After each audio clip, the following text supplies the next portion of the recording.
tudo bem, gente, com você? Hoje nós iremos apresentar um trabalho sobre vulcões e placas tectônicas, da disciplina de Geologia, Fundamentos de Geologia e Geomorfologia. E o nosso professor é o doutor Alex. Bom, o nosso grupo é composto por apenas 3 pessoas. Eu, Anésia Rodrigues Maciel, Rodrigo Muniz e Lenilda Freire.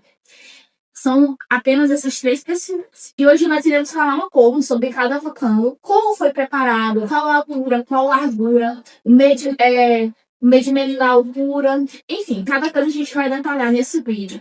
Então, eu espero que vocês fiquem atentos aí, aguardem a gente explicando um pouquinho. Se prendeu você no vídeo, por favor, curta, comente, compartilhe.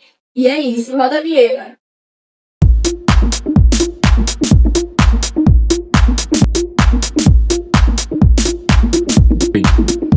Pessoal, eu falei que a gente ia falar um pouco sobre vulcões.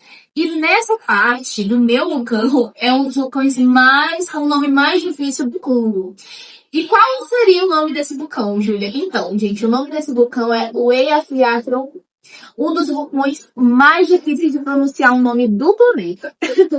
Então, em 2010, esse vulcão, localizado na Islândia, explodiu e causou um caos mundial. Então, Júlia, por que essa causa assim do vulcão explodir assim do nada?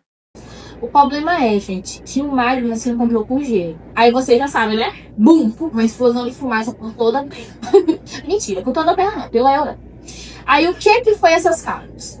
As causas foram os motores dos aviões paralisar, as pessoas intoxicadas, os aviões não podiam mais flutuar por causa da fumaça super fina que cobriu toda a Europa. Então, esse vulcãozinho aqui deu muito trabalho para as pessoas. E ficaram dias e dias e dias e dias, pessoas sem poder voar, porque a camada era muito fina, essa camada aqui, ó, de fumaça, que a gente representou aqui com uma espuma. Sabe aquelas espumas que fica dentro daquele susto? Pois é. A criatividade aqui reinou.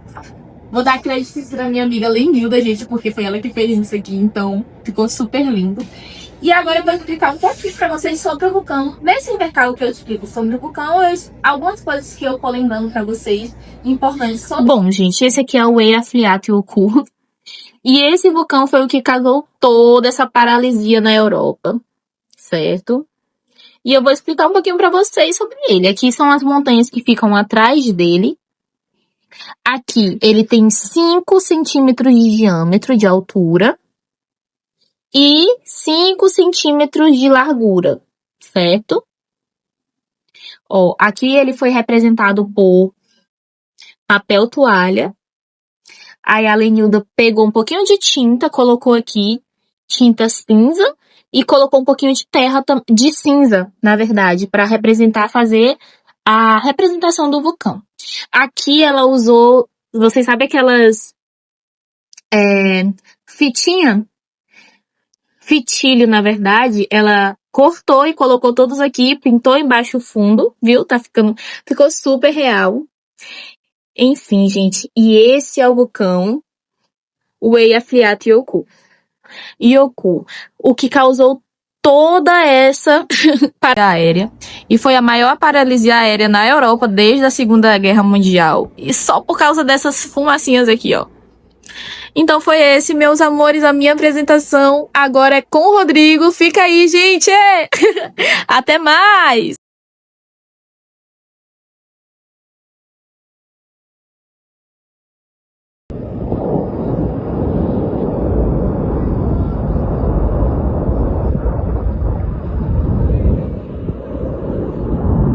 Então vamos lá, pessoal, agora nós iremos entender e conhecer um pouco sobre o vulcão Etna. O vulcão Etna, ele é um imponente vulcão ativo, né, situado no leste da Sicília, na Itália, e ele é um vulcão bastante temeroso, mas também bastante acolhedor. Recebe milhões de visitantes durante todo o seu período, mas também, pessoal, ele está ali localizado, né, entre a província da Messina e também da Catânia. O vulcão Etna, ele é um dos vulcões mais antigos do mundo e o maior localizado na Europa. o Etna não é apenas uma montanha, mas sim um complexo vulcanismo de múltiplas crateras, ocupando uma vasta área entre 1.990 km², sendo quase 3 vezes maior do que o Vesúvio. A sua localização é estratégica, marcada na zona de colisão entre as placas tectônicas africana e euroasiática. E uma curiosidade, né, sobre esse vulcão Etna é sobre as cinzas. As cinzas deles é algo favorável para a Terra, ou seja, por onde a cinza dele vai ser espalhada, a Terra fica fértil. Inclusive temos aí até o vinho Etna, que é um vinho produzido nesse ambiente onde as cinzas são jorradas desse vulcão. E nessa maquete, né, o nosso vulcão Etna, ele tem 7 centímetros de altura e 5 de largura. Aqui também ele foi composto por papel toalha. Aqui também papel toalha representando essas pedras. Aqui representando as lavas, nós temos cinza com a tinta guache. E aqui também nós temos espumas de travesseiro. Ficou bem real, bem legal. É isso. E como todos os vulcões têm suas dinâmicas internas, nós iremos conhecer um pouco agora sobre a dinâmica do vulcão Etna com a nossa colega Lenilda.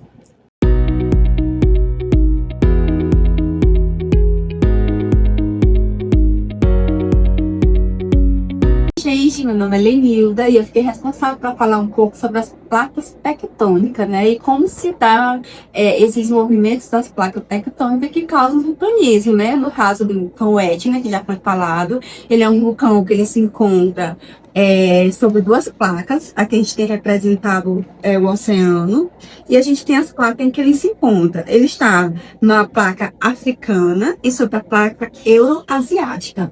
Essas placas, elas são convergentes. O que isso quer dizer? Que elas estão subduzidas uma sobre a outra. A placa africana está subduzida sobre a placa euroasiática. De forma que, quando há esse movimento aqui, há os tremores de terra, e o que causa o vulcanismo, né? A lava sobe, causando as explosões vulcânicas. E nos oceanos causam os tsunamis, os famosos tsunamis. A gente tem aqui o oceano representado. Ainda falando sobre essas dinâmicas das placas tectônicas, eu vou mostrar para vocês como é que se dá a dinâmica do Ekriateoku, que é o vulcão que a gente fala de pele cinza. Aqui a gente tem o oceano, aqui a gente tem dorsal mesoatlântico, que são colunas de montanhas submersas debaixo do oceano. A gente tem a placa norte-americana e a gente tem a placa euroasiática. Diferente do Etna, que é convergente, o Ekriateoku, ele é divergente, ou seja, eles se separam, eles fazem esse movimento contrário. E à medida em que eles se separam, surgiu essa coluna dorsal, né, no meio do Oceano Atlântico, formado por montanhas. E toda vez que há esse movimento, e segundo as pesquisas que foram feitas, é 3 centímetros por ano, né, que acontece os terremotos, os maremotos, e através dessas fissuras é que o vulcão expele ao vulcanismo, né, o vulcão expele magma na superfície terrestre. E interessante que toda vez que há esse movimento aqui, que há esse dorsal aqui no meio, que escapa o magma nas laterais, há uma formação de novas costas terrestres.